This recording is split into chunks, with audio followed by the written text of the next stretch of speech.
Tonight, there is breaking news as we come on the air. Federal agents in masks raiding farms, smoke canisters used against protesters. The images coming in at this hour, those masked federal agents launching immigration raids on 2 California farms. Protesters blocking agents in the street.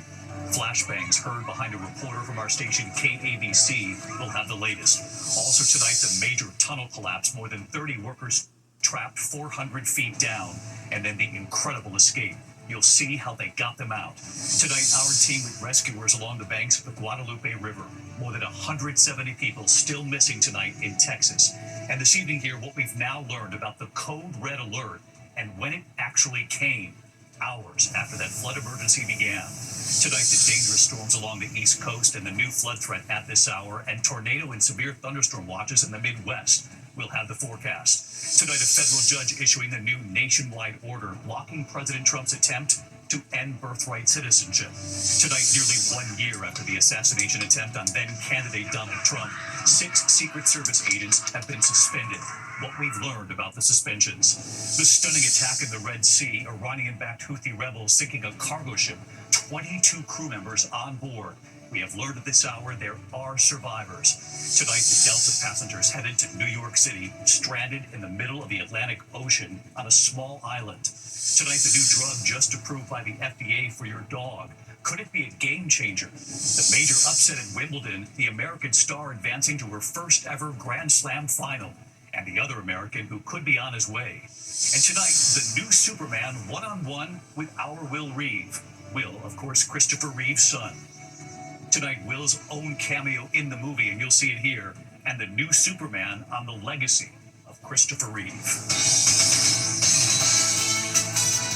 From ABC News World Headquarters in New York, this is World News Tonight with David York. Good evening, and it's great to have you with us here on a very busy Thursday night. We do begin tonight with breaking news, a major immigration raid unfolding, masked federal agents raiding 2 California farms just north of Los Angeles at this hour, clashing with protesters who quickly gathered, men lined up against a wall under heavy guard. The dramatic images coming in at this hour, scores of agents on the road between 2 fields, tossing smoke canisters toward the crowd. The chaotic scene on the ground, flashbangs heard from our reporter right there on the scene. ABC's chief investigative correspondent, Aaron Katersky, leading us off on these raids now underway tonight. Tonight, a dramatic scene northwest of Los Angeles. Protesters clashing with masked federal agents conducting immigration raids at a cannabis farm in Ventura County. They have a lot of personnel. I think there's like almost 100 people down there. Yeah, they got K9 and everything. Crowds quickly gathering. The federal agents setting off smoke canisters and irritants to disperse them. Right now, they're popping off tear gas canisters, and folks are just running like crazy, and it's just chaos out here. I'm going to have to get out of the way, folks. Dozens of men lined against the wall, heavily armed agents standing guard. At least one person is seen kneeling on the ground, seemingly under arrest. Another large-scale immigration raid in nearby Santa Barbara County targeted a second cannabis farm owned by the same company.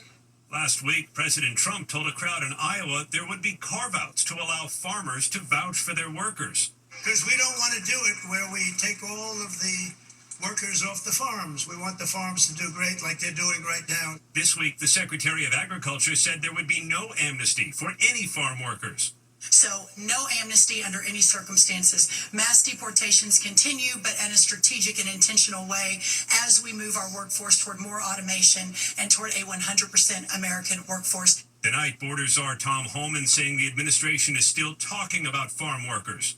I can tell you that there's a lot of people talking in here, Department of Labor, Department of Agriculture, Department of Homeland Security, talking about options. Nothing's been settled. This kind of immigration enforcement is not only drawing crowds like we're seeing tonight, David. Online, there are calls for violence with the goal of trying to stop these raids. David, Aaron Katersky leading us off tonight. Aaron, thank you. Now to the terrifying scene of major tunnel collapse. This happened 400 feet underground, more than 30 workers trapped, some 5 miles from the entrance to the tunnel. That scene playing out in LA County. It took hours, but then the remarkable moment, they got the workers out. They were lifted up by a crane right there. 31 in all. You can see them walking out unharmed. Firefighters rushing to the scene, prepared for what could have been a mass casualty event. The first word from officials, we were lucky. Tonight, ABC's Kana Whitworth with the harrowing moments. Those workers, 31 of them all, and 400 feet down. Tonight, this massive sanitation construction site now closed after a frightening tunnel collapse in Los Angeles County left more than 24 workers trapped 400 feet beneath the ground. There was a location that squeezed the tunnel and forced it to partially collapse. Calls coming in just before 8 p.m. Wednesday at an industrial area outside of Long Beach. The tunnel lining failed approximately 5 to 6 miles in.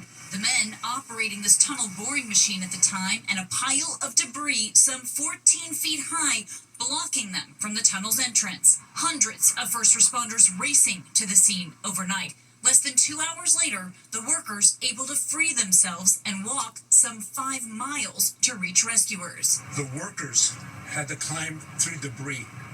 They had to make themselves out through, and then rescuers actually came to them to assist them out. Finally emerging in groups of 8, lifted to safety inside these metal yellow baskets hoisted by a crane. Those on the ground level here heard a boom, and it shook the ground. There's now a complete work stoppage here, and behind that white Dragados building, you can see the entrance to the tunnel. They had completed 6 of the 7 planned miles of tunnel, which runs underneath residential communities, parks, and other public right-of-ways. And tonight, those rescued workers back home and safe. Fortunately, none of them suffered any major medical issues or injuries as well, too, so that's part of the miracle, too. And David, ground monitoring systems here detecting no other problems so far, but the sanitation district telling me that tunnel has one way in and one way out. And had those workers not been able to scramble over that debris field, this could have been an entirely different scenario. David. No question about that. We're just glad they're okay tonight, and what a rescue effort. Kana, thank you. Next tonight, the storms in the east and the tornado watches in several states at this hour, part of the severe weather in the Midwest, and this new flood threat in the east. 12 million Americans on alert at this hour. The Boston area, look at this, already getting up to 7 inches of rain. That's part of I-93, shut down for a time. One worker knee-deep in the water. Images from Milton, Massachusetts. Meteorologist Danny Beckstrom from our New York station, WABC, is tracking it all for us tonight. Danny, great to have you, and what are you watching tonight? The flood threat remains the headline, David. While the rain that brought the flooding to Boston has wrapped up, it's not the case in the mid-Atlantic. A flood watch remains in effect for parts of North Carolina and Virginia, where continued downpours can add an additional inch or 2 of rain tonight. And remember, parts of this area have already picked up a half foot of rain this week, making it that much easier to trigger flash flooding. Flooding could also be an issue tonight in Iowa as a more widespread severe weather risk ramps up in the Midwest. A tornado watch in effect for a portion of Nebraska and Iowa until 10 p.m. local time, as well as a severe thunderstorm watch that includes Denver through sunset. The severe threat shifts east to the Great Lakes tomorrow, with major metro areas like Detroit, Chicago, and Kansas City running the risk for damaging wind and brief tornadoes. David? Danny Beckstrom, our meteorologist from WABC, with us tonight. Danny, thank you. We turn next tonight to the exhausting search for the missing in Texas Hill Country. At this hour, 166 people are still unaccounted for. At least 121 people are now dead. And tonight we have learned about this code red alert that many residents had signed up for, and when it actually came, for many, several hours after the emergency unfolded. Trevor Roll from Texas tonight. Tonight, the agonizing search efforts in the Texas Hill Country. Officials say there's 166 people still missing, the number barely budging in 48 hours. This is the kind of terrain that these search crews are dealing with, a flipped-over vehicle, all this debris that's piled up high. We have a rescue crew right here. They've got a dog with them. They say they've been at it since day one, and in that time, they have found 2 people. The death toll now up to 121 as officials respond to new questions about delayed warnings. Our affiliate KSAT obtaining a recording of a first responder at 4:22 a.m. asking a dispatcher to send out an emergency alert. The Guadalupe Shoemaker sign is now underwater on Highway 39. Is there any way we could send a code red out to our Hunt residents asking them to find higher ground or stay home? Gemma, we have to get that approved with our supervisor. That code red sends a pre-recorded message to residents who signed up for the warning service. According to dispatch audio, it wasn't sent out until 90 minutes later. Some people didn't receive it until 10 a.m. Today, officials promising a review of the entire emergency response. Our city of Kerrville and Kerr County leadership are committed to a transparent and full review of processes and protocols. I mean, this is just wreckage. Jeeper Ragsdale says he woke up to a call from his sister Jane, the co-owner of Heart of the Hills Girls Camp. The camp was not in session, but she was there. The water rising inside her home, and she was trapped. So she's like, it's already at the bed. I can't get out. It's like, break windows out. Just get out. And she did it. Jane died in her home, much of her beloved camp now in ruins. But Jeeper says her phone call gave him enough time to save people on his own property. A lot of people got saved, and some of it was because of Jane. And David, more teams from around the country are on their way here to help in Texas. Search crews have been using sonar, drones, and chainsaws, and officials are urging residents not to disturb these giant piles of debris because there could be victims inside. David? Yeah, the gruesome search continues there, and we're thinking about all those families again tonight. Trevor, thank you. Tonight, a federal judge issuing a new nationwide order blocking President Trump's attempt to end birthright citizenship. Of course, it comes just days after the Supreme Court cleared the way, then a class action lawsuit, and what they're now arguing. Here's Rachel Scott. Just 2 weeks after the Supreme Court gave President Trump the green light to move forward with his ban on birthright citizenship, tonight a federal judge blocking the policy yet again. The High Court determined federal judges could not issue sweeping nationwide injunctions against many of Trump's policies. But the plaintiffs in today's case worked around that ruling by filing a class action lawsuit on behalf of all children born in the United States after February 20th. People telling us that they're considering changing where they're going to deliver their babies, moving away from their doctors, their communities, worrying about their families being torn apart. The president has said he's prepared to enforce the ban. Hundreds of thousands of people are pouring into our country under birthright citizenship, and it wasn't meant for that reason. But the administration has still offered no details on how they would put the ban into effect. Tonight, the White House is vowing to fight this ruling, and the plaintiffs in this case hoping that it makes its way back to the Supreme Court so the justices can decide once and for all whether a ban on birthright citizenship is constitutional, David. All right, Rachel Scott at the White House again tonight. Thank you, Rachel. Tonight, nearly 1 year after the assassination attempt on then-candidate Donald Trump, we have learned that 6 Secret Service agents have now been suspended. Here's Pierre Thomas. Tonight, for the first time, the Secret Service revealing that it suspended a half-dozen agents for their role in the, quote, operational failure that led to a nearly successful assassination of then-candidate Donald Trump. Take a look at what happened. Sources telling ABC News those disciplined included supervisory level and line agents, with suspensions ranging from 10 to 42 days without pay. In the wake of the attack which killed firefighter Corey Comparator and nearly cost Trump his life, the Secret Service faced withering criticism on Capitol Hill. Family, people who are dead. Today, the agency again admitting to a stunning list of mistakes, including a failure to properly coordinate with local authorities, a failure to secure that rooftop with a direct line of sight to Trump's podium, an anti-drone technology that malfunctioned. We could have maybe stopped him. Tonight, the agency announcing a number of reforms ranging from improved information sharing with local authorities to better training and deployment of technology, David. Pierre Thomas live in Washington. Pierre, thank you. Overseas tonight, Iranian-backed Houthi rebels launching new attacks on merchant ships in the Red Sea. Take a look. They've released this video that they say shows explosions and the sinking of the Magic Seas on Sunday. Then 24 hours ago, claiming they sank a second ship, the Eternity Sea. The ship's security company says 4 on board were killed on that ship. 7 were rescued after spending 24 hours in the water. Authorities say 14 are still missing tonight. When we come back here, the Delta passengers headed to New York City, stranded in the middle of the Atlantic Ocean on a small island. Also, the new drug just approved by the FDA for your dog. Could this be a game changer? Our Will Reed with the new star of Superman tonight. And look at this, the owl perched on a tree, appearing to keep its cool. You'll watch this in a moment. There's a barrage of birds hitting the owl over and over again. Passengers on board a Delta flight were stranded in the middle of the Atlantic Ocean on a small island for 31 hours. The flight from Madrid to New York City forced to land on a small island in the Azores. Pilots reporting an engine problem. The passengers were allowed off the plane. Delta tonight apologizing for the inconvenience. Tonight, a federal judge in New York City sentencing convicted stowaway Svetlana Dali for hiding on board a Delta flight and actually flying from JFK to Paris. Dali behind bars for nearly 7 months, sentenced to time served. Surveillance video showing her sneaking by gate attendants without a boarding pass. Prosecutors say it wasn't her first attempt. The The judge ordering a year of supervised release, saying she needs treatment for mental illness. When we come back here tonight, the new drug just approved by the FDA for your dog. Also, the major upset, the American star now advancing to her first Wimbledon final, and the other American who could be on his way. And Will Reeve tonight interviewing the new star of Superman, asking about his father, Christopher Reeve. Some other news tonight, the stunning upset at Wimbledon, American Amanda Anisimova advancing to her first Grand Slam final. We loved it. The number 13 seed from New Jersey beating number 1 Arinka Sabalenka of Belarus. She'll face 8th-ranked Iga Świątek of Poland on Saturday.